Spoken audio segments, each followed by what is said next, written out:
Hi, my name is Simon Hepburn from Marketing Advice for Schools. I've been working with a range of schools in the UK and a few international ones over the past few months, and I really want to sort of reflect on the challenges that they're facing and that maybe we're all facing ahead as we go into a new school year.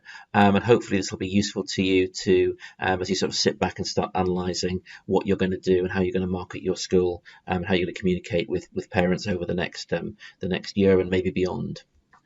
So here are six issues that I've sort of come across on a regular basis, and probably will be affecting your school to a greater or lesser extent.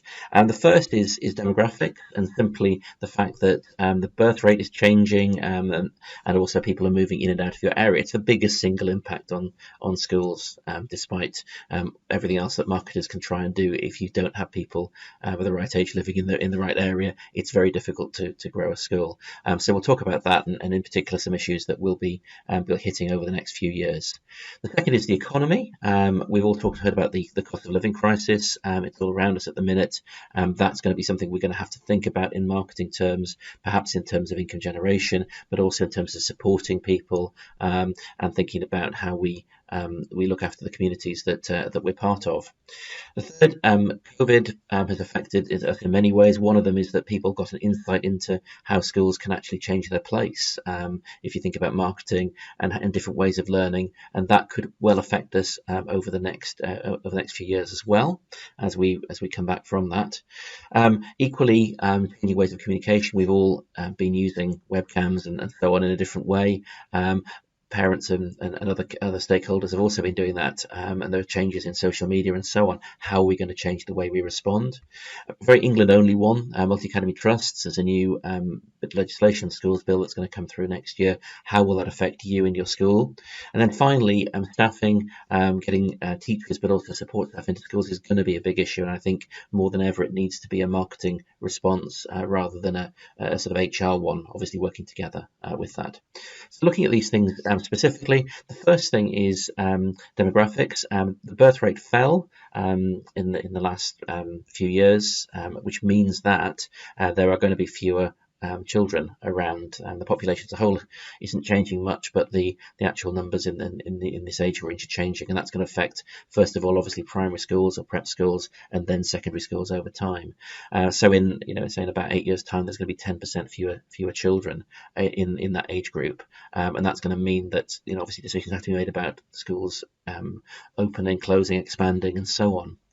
And numbers aren't going to rise again for a while. Equally, it's really important that you look at your own area. I've worked in recent years with schools that are based on estates where simply the local population all moved there at the same time, all the children are the same age, and now they're getting older, and that's causing trouble for the school. Equally, there are areas of the country that had communities that maybe have moved because of issues like Brexit, European communities, but also areas where people are moving in. I've worked in the last year with schools in areas where there have been significant Eritrean and Afghan moves, and also people from Hong Kong. So again, having a look at that is really, really important for your school. I'm sure many of you are doing this already, but making sure you're looking at that. Second thing about money and cost of living crisis. Just today, as I record this, inflation has reached 9%, which is the highest for many, many years, and wages are not keeping up with that. So there's a huge impact on schools in terms of things like energy bills. How do you work out with salaries? Can you match? Can you help people keep up with the cost of living? Even things like food. People talking about school suppliers having to cut school meal portions to keep track with budgets. So huge issues with that, and as part of that, it's how do you bring income into your school is a key issue with that. Private schools, again, they've had a good recent year after COVID. The number of children in private schools in the UK has actually gone up by about 2%. But will some of these parents who've made that decision be able to keep on paying? Will you need to use bursaries? Will hardship funds and so on be coming in there? What decisions are you going to make with that over the next few years? And finally, of course, there's a huge impact on children and family of poverty, and we've seen schools doing some fantastic things in recent years around COVID. But again, are you going to be able to continue doing that? Is that something where you'd want to build partnership with local local businesses to support this. All the stuff that goes on beyond a school that makes you the amazing people that you are. But again, it needs to be considered.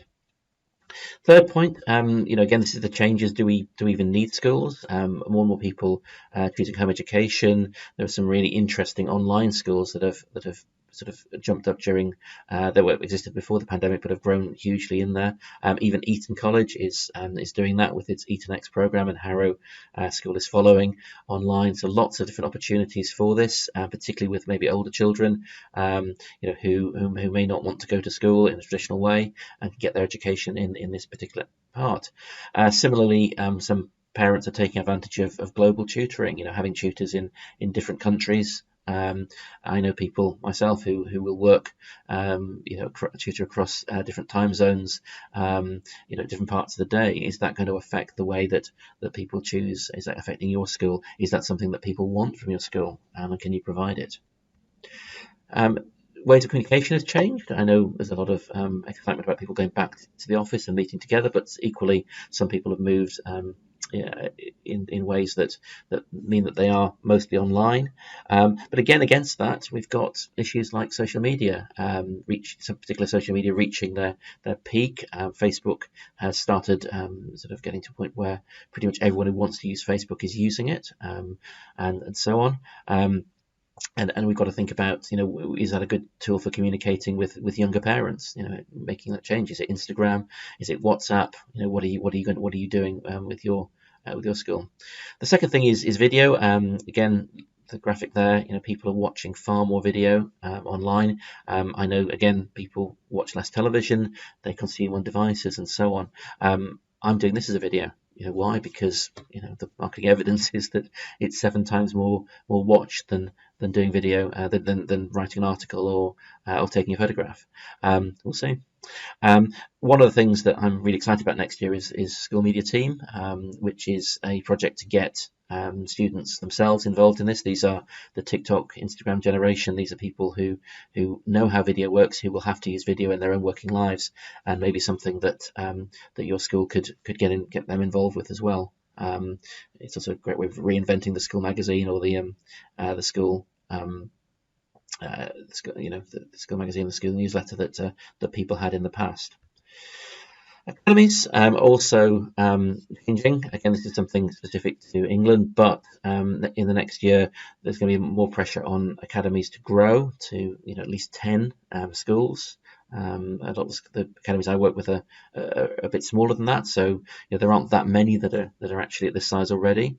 Again, local authorities may set up multi-academy trusts, and that's an issue there. So if you're currently a standalone academy, how are you going to choose the one that you're joining? And again, how will you work with stakeholders? You might be quite excited about a trust, but will your parents be keen to do that? What have they heard about multi-academy trusts? And equally, if you're a private school, be aware that that multi-academy trusts can come into an area and things can change the landscape very dramatically. They can bring investment, they can bring new ways of working and new ideas, and parents can choose to go and with them. So be continually sensing your environment and what's happening with that. There's a link there to an article in the TS about this if you want to learn more. And again, this is something that I've talked about for a few years that's sort of been put off a little bit because of COVID. But it was interesting to see that journalist Laura McInerney was posting on LinkedIn recently about this very issue, and picking up some of the points on here very eloquently, which very much is again the simple demographics of this. There are fewer graduates coming out of UK universities, which means that there are fewer people who can choose to do teaching, and that's going to be a real problem for a while. Equally, there's a huge demand for international teachers, and it's interesting that international organisations are setting up their own training programs, their own PGCEs, so that you can train internationally. Forget the idea of training in Manchester or London. You can go and train in Barbados or Dubai. That might be attractive to some people. Equally, unemployment is very low. There are lots of other jobs. There are more jobs around than there are people looking for them, and that is a real issue when people can choose to leave teaching, maybe after a couple of years where they haven't been able to. Will that happen? And that there are also very strong recruitment and retention problems. that we've known for a long time. And again, that is something that hits particular areas, physics teachers, design technology teachers, different parts of the country, and it's something that you need to be aware of yourself. And again, COVID has had a problem with teacher training. Again, I talk to schools that have had issues with, the quality of recruit, not because there's anything wrong with the people themselves, but just because they haven't had that teaching experience. They've been teaching remotely, or they've been teaching in bubbles, and they haven't had the full experience. So schools are a little bit reluctant to recruit those people. If that's your school, what are you going to do in terms of training and coping with that? So here are some ideas and some solutions. And again, one of the things about marketing communication is that there is no one size fits all. I can't just go, you should do this. It's a lot about working in your community and what's happening yourself. The first is to always look outside teaching sometimes.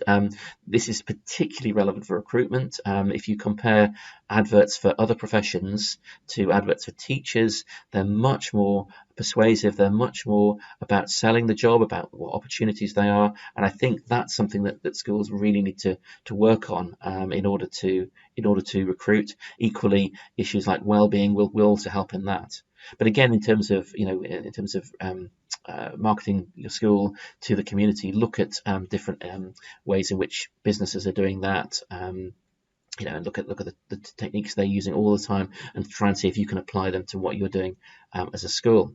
The second is to look ahead and listen. I've seen an increase in the number of schools asking for audits, and it's been very interesting to do some audits this year with schools that are actually very happy with their current position. They're full, but they're looking 5 years ahead and saying, well, actually, what will parents want in 5 years' time? And some of the replies have been very, very interesting in terms of what parents want from that particular school. Sometimes about social issues, sometimes about technology, sometimes about the curriculum.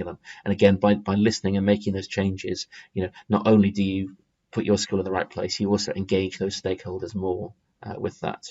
Innovation and investment, very important, whether that be looking for opportunities to make the most of your real estate and your facilities through lettings, whether that be about setting up development offices. It's very interesting to see both state secondary schools and independent primary schools going down the route of trying to connect more with alumni, former students. And I think that's very, very interesting, because there are a wide range of benefits, including obviously investment in the long term. So thinking about that, and the only issue with a lot of these things is that they do have a lead-in period of 6 months to 2-3 years if you're talking about development before there's a lot of return to be seen on that. The next one is about technology. Again, some really interesting choices that schools have been making recently. I wrote a piece about the use of things like Microsoft Sway or Adobe Creative Cloud Express in order to communicate video more effectively than you would do in your newsletter, which is really interesting. Some schools are using new social media, working with WhatsApp groups themselves, WhatsApp Business, or they're looking at Facebook Live, all sorts of interesting communication tools. And then, of course, you've got all the different teaching and learning tools, which are brilliant for engaging families and so on, and definitely should be celebrated and shared. The key thing really is to make sure that you're checking everything first, giving time for things to embed, and choosing the right technology to use with that. And then finally, I think really, really important, schools asking for help, and that could be initially internally. If you're seeing these issues, if you've seen them coming, do the governors know? Do the senior leadership team know? Eventually, do the staff know where the issues are, because they're an amazing way of getting messages out to the community. Do your wider community know what you're facing? As we said about making links to bring in food parcels and things like that. People will want to help with that. So building out the community. What you don't want is these things to suddenly hit, and the first thing anyone knows of the problems is that there's redundancies, or even in a lot of cases schools closing. So lots of issues there. And obviously, because of finishing this off, if you want to ask for help, then obviously Marketing Advice for Schools is here to help you as well, in terms of training. And again, our training is very focused on practical outcomes, so it's not just here's some marketing models, it's how do they apply to your school, how can we actually help you. And then longer term consulting projects, particularly things like audits and research, finding out what people want from you, what's happening in your local area.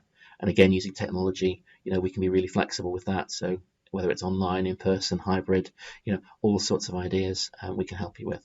So please get in touch if you've got any thoughts, if you're facing any other problems, or if you just want to talk about school marketing. It'd be really good to hear from